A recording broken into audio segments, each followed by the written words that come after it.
بسم الله الرحمن الرحیم الحمد للہ والصلاة والسلام علی رسول اللہ وآلہ وصحبہ ومن والاه اما بعد۔ ابن قیم رحمہ اللہ اپنی کتاب الفوائد میں بہت ہی خوبصورت طریقے سے اس حدیث کی وضاحت کرتے ہوئے آخری جو ہم نے باتیں پڑھی تھیں، جس میں ماضٍ فی حکمک عدل فی قضاؤک، اس حدیث کے ان الفاظوں کے بارے میں کچھ باتیں انہوں نے بتائی تھیں۔ اسی موضوع کو امام ابن قیم رحمہ اللہ نے آگے تفصیلاً کافی اچھے انداز میں واضح کرتے ہوئے، ابن قیم رحمہ اللہ نے باقاعدہ تقدیر کے موضوع پہ انہوں نے ایک بڑی جامع کتاب لکھی ہے، اور ابن تیمیہ رحمہ اللہ کی بھی اس موضوع پہ بڑی اچھی جو ہے نا وہ کتابیں موجود ہیں، جن میں انہوں نے بڑے خوبصورت طریقے سے اس مسئلے کو واضح کیا ہے۔ تو اس لیے ان کا اس موضوع پہ بہت خوبصورت جو ہے نا وہ گرفت بھی ہے اور علم بھی ہے، اور اسی لیے اس موضوع کو انہوں نے یہاں پہ زیادہ ہائی لائٹ کیا ہے۔ آگے فرماتے ہیں وَفَرَّقَ بَيْنَ الْحُكْمِ وَالْقَضَاءِ، کہ اس حدیث میں، اس دعا میں، جہاں ہم کہتے ہیں ماضٍ فی حکمک، اے اللہ تیرا حکم مجھ پہ ماضی ہے، یعنی پاسٹ ہے، جیسے کہ ہو چکا ہو، اور عدل فی قضاءک، تو تیرا قضا جو ہے نا، قضا وہ عدل ہے، انصاف ہے۔ کہتے ہیں کہ حکم اور قضاء یہ دو الفاظ ہیں، ان میں فرق جو ہے نا وہ اس حدیث میں، گویا اس حدیث کا تقاضا یہ ہے کہ ان دونوں الفاظوں میں فرق ہے۔ وجعل المضاء للحکم، کہ اللہ تعالیٰ یہاں پہ اس دعا میں حکم، اللہ کے فیصلے کے لیے ماضی ہونے کا لفظ استعمال کیا گیا ہے، کہ تیرا جو فیصلہ ہے وہ ماضی ہے۔ اصل میں ابن قیم رحمہ اللہ یہاں پہ جو بات سمجھانا چاہ رہے ہیں وہ یہ، حکم کہتے ہیں جب اللہ تعالیٰ کسی چیز کا حکم دے دیتے ہیں کہ یہ کام کرو، یہ کام نہ کرو، اللہ تعالیٰ کا حکم دینا، یا کائنات میں کسی چیز کے بارے میں اللہ کا فیصلہ، حکم کرنا کہ جو ہے نا اس قوم نے تباہ ہو جانا ہے، یہ قوم تباہ ہو جائے، یہ قوم تباہ نہ ہو، یہ جو ہے نا کامیاب ہو، یہ نامراد ہو، اور یہ اللہ کے حکم ہے، ٹھیک ہے۔ اور قضا فرما رہے ہیں کہ جب اس حکم پر عمل کیا جاتا ہے نا تو وہ قضا ہے۔ قضا کا جس طرح ہم کہتے ہیں قضا، قاضی ہوتا ہے فیصلہ کرنے والا، قضا ہوتا ہے فیصلہ ہو جانا، اور حکم ہوتا ہے فیصلے کے آرڈرز دینا، آرڈرز دے دینا، حکم کرنا، اور پھر فیصلے پر عمل ہو جانا، یہ دونوں ایک الگ چیز ہے۔ تو حکم کرنا، اللہ تعالیٰ حکم کرتے ہیں، اور جو اے اللہ جو تو نے حکم کیا نا وہ ماضی ہے، یعنی جو تو نے کہہ دیا نا کہ ہو جاؤ، وہ ایسا جیسے کہ ہو گیا ہے، ٹھیک ہے۔ اور جو تو نے کر دیا ہے، یعنی جو تیرا فیصلہ ہو چکا، جو تو نے فیصلہ کیا، اس فیصلے کا جو رزلٹ آیا نا، وہ رزلٹ انصاف ہی انصاف ہے۔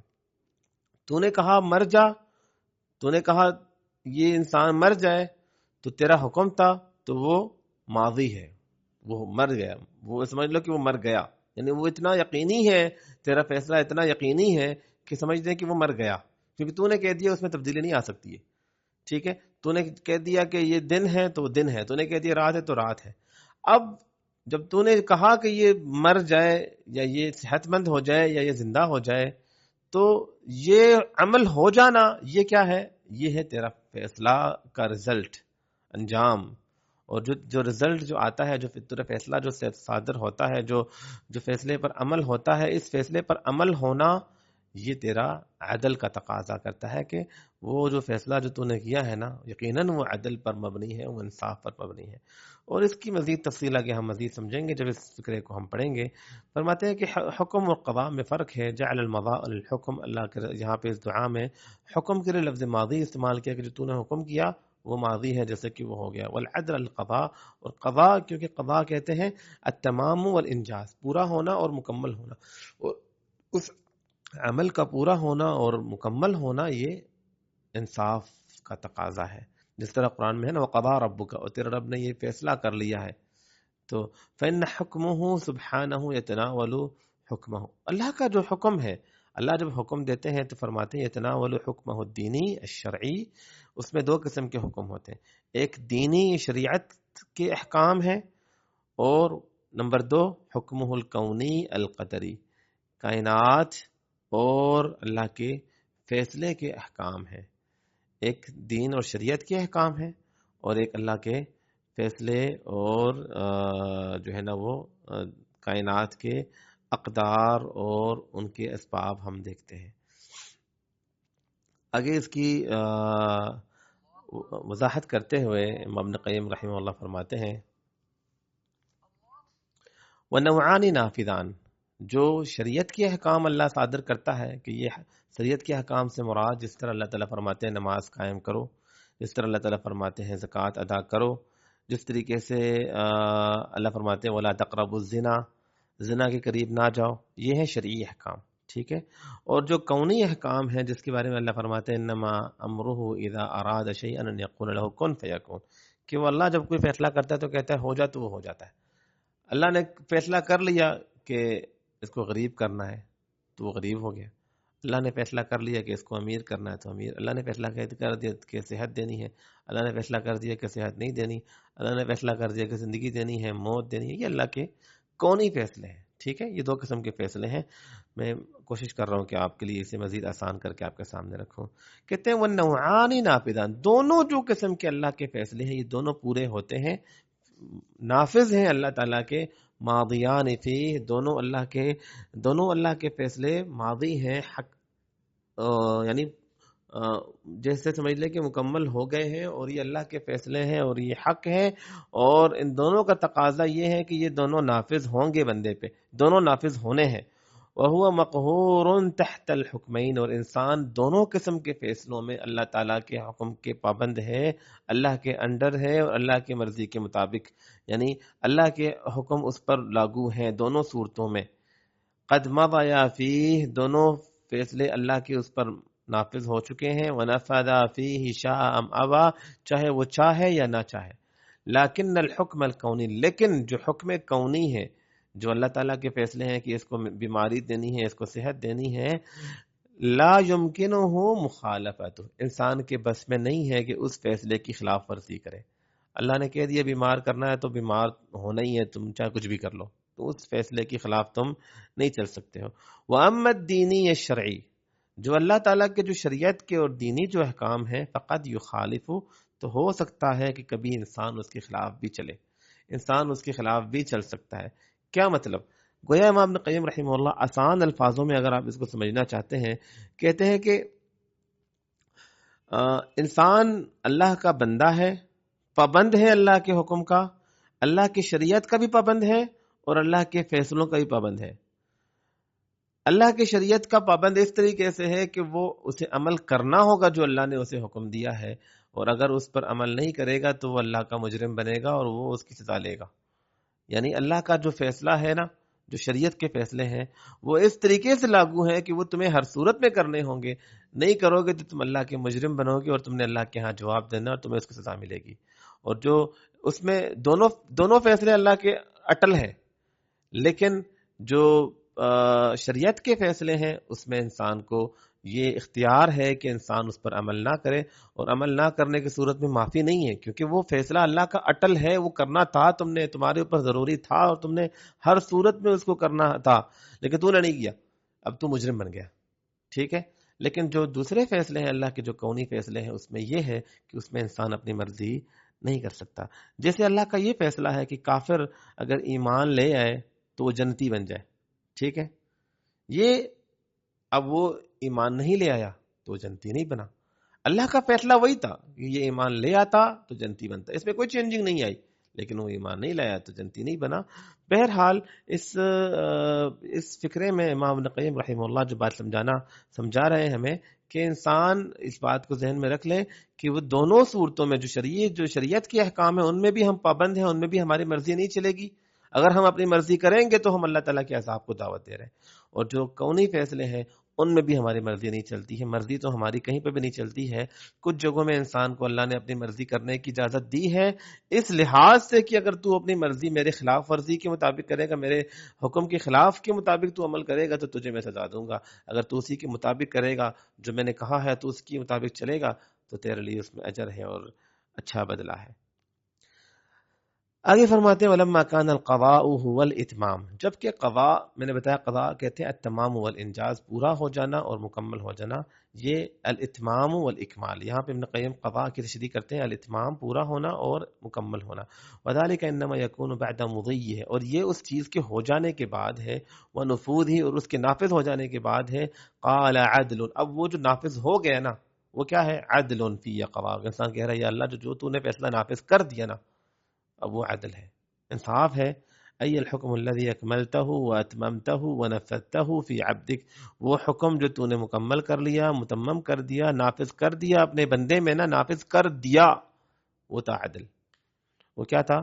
عدل منک فیہ، تیری طرف سے عدل تھا اس انسان کے بارے میں، کیونکہ اللہ کا کوئی بھی فیصلہ ظلم پر مبنی نہیں ہے. اور کل بھی ہم پڑھ چکے ہیں ولا یظلم ربک احدا، تیرا رب کسی پہ ظلم نہیں کرتا.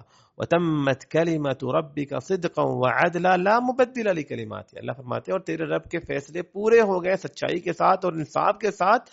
لا مبدل لکلماته، اس کے فیصلوں کو کوئی بدل نہیں سکتا. ٹھیک ہے، اللہ نے فیصلہ کیا تو یہ ہو کے رہنا ہے، اور سچ بھی اسی میں ہے اور عدل بھی یہی ہے، اور اللہ کے فیصلوں میں ظلم نہیں آتا. واما الحکم، اور جہاں تک بات حکم کی، فهو ما يحكم به سبحانه، تو وہ اس کو کہتے ہیں جو اللہ تعالیٰ فیصلہ کرتا ہے. وقد يشاء تنفيذه، کبھی اللہ چاہتا ہے اس حکم کو نافذ کرنا، وقد لا ينفذه، اور کبھی اللہ اسے نافذ نہیں بھی کرتا. فإن كان حکما دینیا، اگر وہ دینی حکم ہو، فهو ماض في العبد، تو وہ بندے پر بندہ پابند ہو گیا ہے کہ اسے کرے. وإن كان کونیا، اور اگر وہ کونی فیصلہ ہو، فإن نفذه سبحانه مضى فيه، اگر اللہ اسے نافذ کرے تو وہ پورا ہو جاتا ہے. وإن لم ينفذ، اگر اللہ اسے نافذ نہ کرے، اندفع عنه، تو اللہ اسے دور کر دیتا ہے.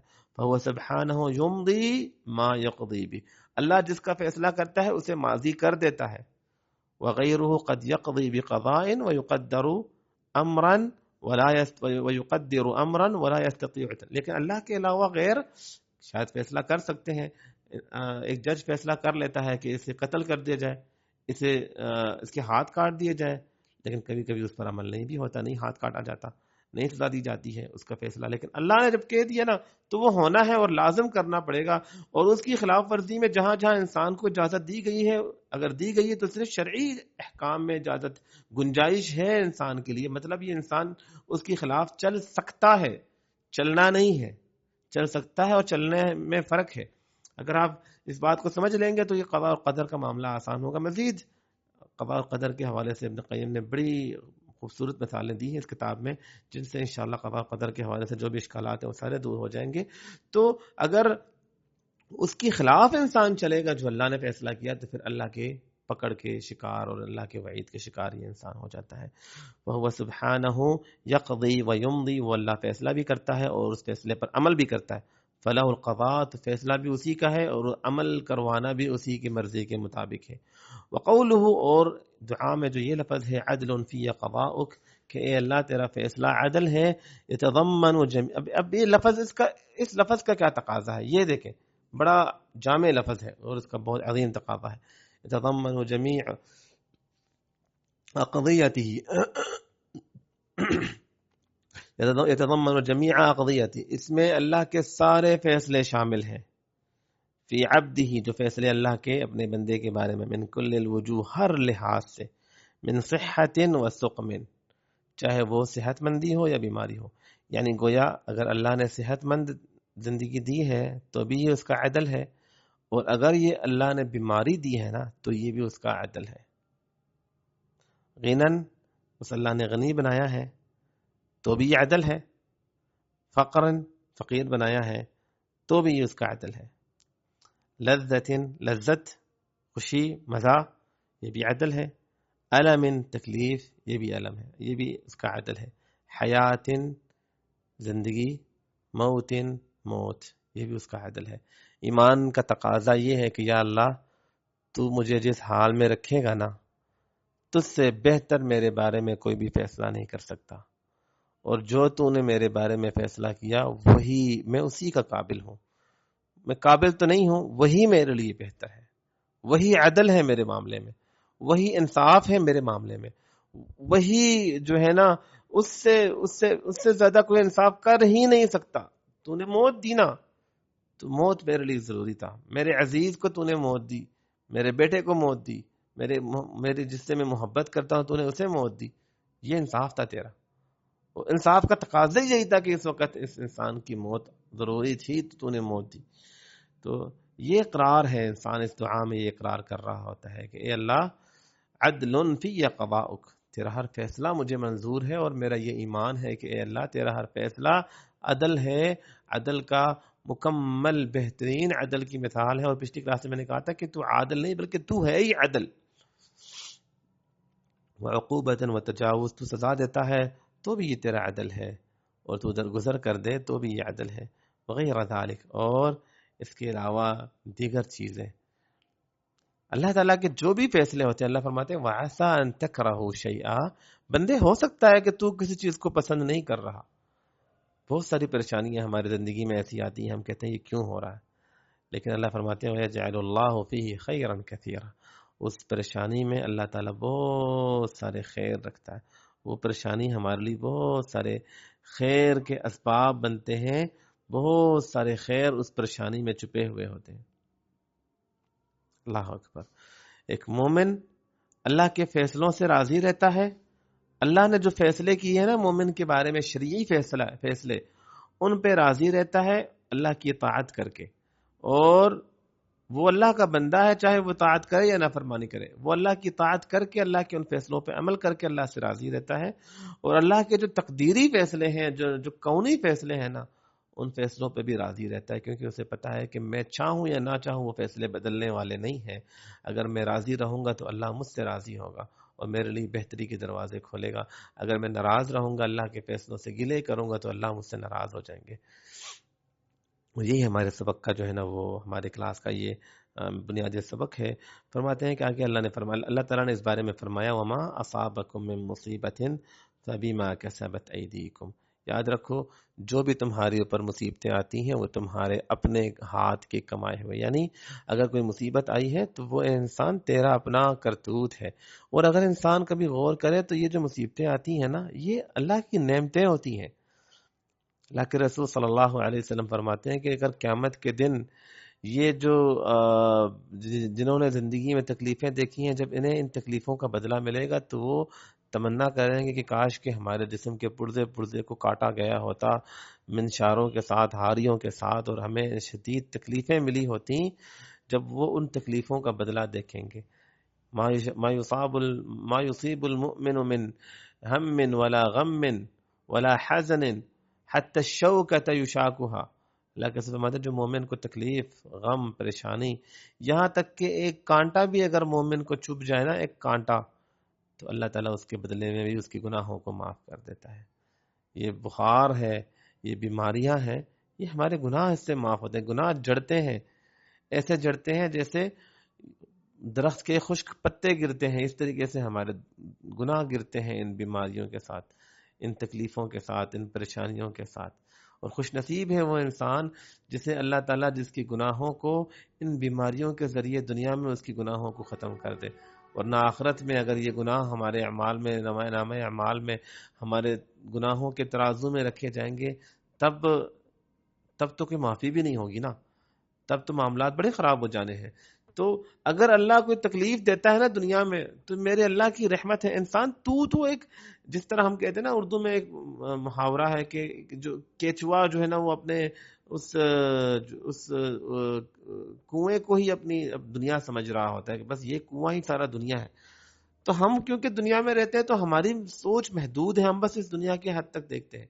لیکن اللہ جانتا ہے کہ یہ دنیا تو ایک وقتی زندگی ہے، اور کبھی کبھی اس حقیقی زندگی کی خوشیوں کے لیے میرا اللہ انسان پہ تکلیفیں لے آتا ہے تاکہ وہ حقیقی زندگی کی خوشیاں ملے. دیکھیں اللہ کے رسول کو صلی اللہ علیہ وسلم نے کتنی تکلیفیں سہی ہیں، کتنی پریشانیاں سہی ہیں. آپ نے خود فرمایا کہ جو مجھے اذیتیں دی گئی ہیں فی اللہ، جو اللہ کے لیے، اللہ کے دین کی وجہ سے جو مجھے تکلیفیں ملی ہیں، کسی کو وہ تکلیفیں نہیں ملی ہیں، کسی کو ایسی اذیتیں، ایسی تکلیفیں نہیں سہنی پڑی ہیں جو تکلیفیں مجھے سہنی پڑی ہیں. اللہ اکبر. دیکھیں انبیاء کرام کی سیرت پڑھیں، ایوب علیہ السلام کی زندگی پڑھیں، کتنی تکلیفیں، کتنے مشکلات، کتنی آزمائشوں والی زندگی تھی ان کی، لیکن وہ صبر کرتے رہے ہیں. اسی طریقے سے جس طرح حدیث میں ہے نا، الگ فرماتے ہیں عظم الجزاء ما عظم البلاء وان اللہ اذا حب قوما ابتلاهم. جتنی بڑی آزمائش ہوگی نا، اللہ اتنا بڑا بدلہ دیتا ہے. اور جب اللہ کسی قوم سے محبت کرتے ہیں نا تو اللہ انہیں پھر آزماتے ہیں. اللہ اکبر. میں ایک حدیث پڑھ رہا تھا، غالباً سنن ترمذی میں ہے یا مشکات میں ہے، مجھے نہیں یاد آ رہا. کہ جنت میں کچھ ایسے مقام ہیں جن مقاموں کو کوئی حاصل نہیں کر سکتا سوائے وہ انسان جس نے زندگی میں تکلیفیں دیکھی. یعنی اس مقام تک پہنچنے کا کوئی رستہ ہی نہیں ہے، صرف آزمائشیں ہیں. اللہ اکبر. اور جب انسان کے مقام کو میرا اللہ بلند کرنا چاہتا ہے نا، اس کے اعمال کم ہو، اعمال نہیں ہے میرے پاس، اعمال کم ہے، اور اللہ چاہتا ہے کہ یہ بندہ صدیقین کے ساتھ پہنچے، یہ بندہ شہیدوں کے ساتھ پہنچے، اس کا مقام اعلیٰ سے اعلیٰ ہو، پھر اب اعمال سے تو یہ انسان وہاں نہیں پہنچ پا رہا ہوتا، تو اللہ اسے آزمائشوں میں ڈال دیتا ہے، اور آزمائشوں میں یہ صبر کرتا ہے، اور اس صبر اور اس تکلیف کی صبر کی وجہ سے یہ اس مقام تک پہنچ جاتا ہے جس مقام تک یہ کبھی بھی اپنے اعمال سے نہیں پہنچ سکتا. بہرحال یہاں پہ ابن قیم رحمہ اللہ جو ہمیں بتانا چاہ رہے ہیں، وما اصابکم من، یاد رکھو جو بھی مصیبتیں آتی ہیں وہ تمہارے اپنے کرتوت، تمہارے اپنے اعمال، تمہارے اپنے اعمالوں کے گناہ ہوتے ہیں. تو میں بتا رہا تھا کہ جو سزائیں دنیا میں انسان کو مل جاتی ہیں ان میں پھر بھی انسان بڑی سزاؤں سے بچ جاتا ہے، اور یہ اللہ کی طرف سے کبھی کبھی یہ رحمت بھی ہوتی ہے کہ انسان کو دنیا میں ہی اللہ اس کے گناہوں کا بدلہ دے دیتا ہے، اور آخرت میں اللہ تعالیٰ اسے معاف کر دیتا ہے. اللہ تعالیٰ ہمیں معاف فرمائے، اور ہم یہ بھی جس طرح اللہ کے رسول نے ہمیں سکھایا ہے کہ صلی اللہ العافیہ، اللہ سے عافیت کی سوال کیا کرو کہ اللہ عافیت، اے اللہ آزمائشوں میں نہ ڈالنا. آزمائش ہم نہیں برداشت کر سکتے ہیں، اللہ سے آزمائشیں نہ مانگے انسان، لیکن اگر اللہ انسان پر آزمائشیں دے تب انسان صبر کرے اور اللہ سے اجر کی امید رکھے، اور اس آزمائش میں اللہ کی ناشکری کبھی بھی نہ کرے. تو آگے فرماتے ہیں کہ وقال، اور اللہ نے فرمایا وَإِن تُصِبْهُمْ سَيِّئَةٌ بِمَا قَدَّمَتْ أَيْدِيهِمْ، جب انسان کو تکلیف ملتی ہے اس کے اپنے اعمالوں کی وجہ سے، تو جو بھی تکلیفیں آتی ہیں وہ ہمارے اپنے اعمالوں کی وجہ سے ہیں. ایسے نہیں ہو سکتا کہ مجھے جو آزمائشیں زندگی میں آ رہی ہیں وہ کسی اور کی وجہ سے. یاد رکھیں جو بھی پرابلمز ہیں نا ہماری زندگی میں، ان کی وجہ ہم خود ہیں. بیماریاں ہیں، پریشانیاں ہیں، غربت ہے، مسائل ہیں، تکلیفیں ہیں، سب کی وجہ ہم خود ہیں. اور اگر ہم نے کسی مسئلے کو حل کرنا ہے نا تو مسئلہ بھی ہم ہی نے حل کرنا ہے، کسی اور نے نہیں حل کرنا. مسئلے بھی ہم ہیں اور مسئلوں کا حل بھی ہم ہیں، ہم نے خود اپنے مسائل حل کرنے. اکثر ہم اپنے معاملات دوسروں پہ ڈالتے ہیں کہ یہ مسئلہ ہوا اس کی وجہ سے، یہ معاملہ ہوا فلانے کی وجہ سے، میرے بچے ٹھیک نہیں ہیں ان کے فلانے کا کردار ہے، میرے کاروبار میں معاملات خراب ہیں فلانے کا معاملہ ہے، میرے مسائل خراب ہیں فلانے کی وجہ سے. خود ہمارے مسئلے حل اس لیے بھی نہیں ہوتے ہیں کیونکہ ہم کبھی بھی اپنی غلطی تسلیم نہیں کرتے. کبھی ہم نہیں کہتے کہ میری غلطی، ہم دنیا جہان کی غلطیاں نکالیں گے، کبھی نہیں کہیں کہ ہم غلط ہیں، کیونکہ جب ہم نے اپنی غلطی ماننی ہی نہیں تو ہم نے ٹھیک کب ہونا ہے. جب انسان اپنی غلطی کو مان لیتا ہے نا، پھر خود کو ٹھیک بھی کر لیتا ہے، کبھی پھر اس کو اللہ توفیق دیتا ہے وہ اپنی اصلاح بھی کر لیتا ہے. لیکن جب آپ اپنی غلطی کو مانو گے ہی نہیں اور آپ کو لگے گا ہی نہیں کہ میں غلط ہوں، تو پھر آپ خود کو ٹھیک کیسے کر سکتے ہو. تو اللہ فرماتے ہیں وَإِن تُصِبْهُمْ سَيِّئَةٌ بِمَا قَدَّمَتْ أَيْدِيهِمْ، اگر انسان پر تکلیف ہے اس کے اپنے اعمال کی وجہ سے، فَإِنَّ الْإِنسَانَ كَفُورٌ، پھر یہ انسان ناشکری کرتا ہے کہ اللہ کو میں ہی ملاؤں، اللہ نے مجھے ہی تکلیفیں دینی تھی، ساری آزمائشیں میرے لیے ہی تھی. انسان پھر ناشکری کرتا ہے. لیکن یاد رکھیں فَكُلُّ مَا يَقْضِي عَلَى الْعَبْدِ، جو بھی اللہ فیصلہ کرتا ہے بندے کے بارے میں، فَهُوَ عَدْلٌ فِيهِ، وہ اللہ کی طرف سے عدل ہے. کوئی بھی اللہ کا فیصلے میں، اللہ کی کسی بھی فیصلے میں ظلم نہیں ہوتا. جو وہ چیزیں جس سے انسان کو خوشی ملے نعمتوں میں سے، وہ بھی عدل ہے. وہ آزمائشیں جو ہمیں تکلیف دیتی ہیں وہ بھی عدل ہے. جو ہمیں غمگین کر دیتے ہیں وہ بھی عدل ہے. جو ہمیں جو ہے نا وہ اداس کر دیں وہ بھی عدل ہے. اور جو اللہ تعالیٰ اپنی نعمت مجھ سے لے لے وہ بھی عدل ہے. اور اللہ جو نعمت مجھے دے دے تو وہ بھی عدل ہے. اللہ تعالیٰ ہمیں ان باتوں کو سمجھنے کی اور اللہ کی نعمتوں کا شکر ادا کرنے کی اور اللہ کی فیصلوں پہ راضی رہنے والا ایک مومن ہمیشہ اللہ کے فیصلوں پہ راضی رہتا ہے، اور ہمیشہ وہ جانتا ہے کہ میرا اللہ میرے لیے کبھی بھی برا فیصلہ نہیں کرے گا. میں اس بات کو بھی نہیں مان سکتا کہ کبھی میرا باپ میرے بارے میں غلط فیصلہ کرے گا. میں اس بات کو بھی نہیں مان سکتا کہ میری ماں کبھی میرے بارے میں غلط فیصلہ کرے گی. میں یہ بھی کبھی نہیں مان سکتا کہ میں کبھی اپنے بارے میں خود غلط فیصلہ کروں گا. تو اللہ اکبر، ان سب سے زیادہ محبت کرنے والی ذات کیسے میرے بارے میں غلط فیصلہ کرے گا، کیسے میرے نقصان میں فیصلہ کرے گا، کیسے میرے لیے جو بھی، اگر میں اس اللہ کے ساتھ مخلص ہوں تو کیسے ہو سکتا ہے کہ وہ اللہ مجھے نقصان میں ڈال دے. یا مجھے پریشانی میں ڈال دے یا مجھے اکیلا چھوڑ دے. نہیں، اللہ جو فیصلہ کر رہا ہے وہ میرے لیے بہتر ہے، اور میں ہمیشہ اس فیصلے کا قدر بھی کروں گا، اور اللہ کے فیصلوں پہ راضی بھی رہوں گا، اور اللہ کی نعمتوں پہ ہمیں شکر بھی ادا کروں گا. یہ ہمارا آج کا سبق تھا. سبحانک اللہم و بحمدک، نشہد ان لا الہ الا انت، نستغفرک و نتوب الیک. السلام علیکم و رحمۃ اللہ وبرکاتہ.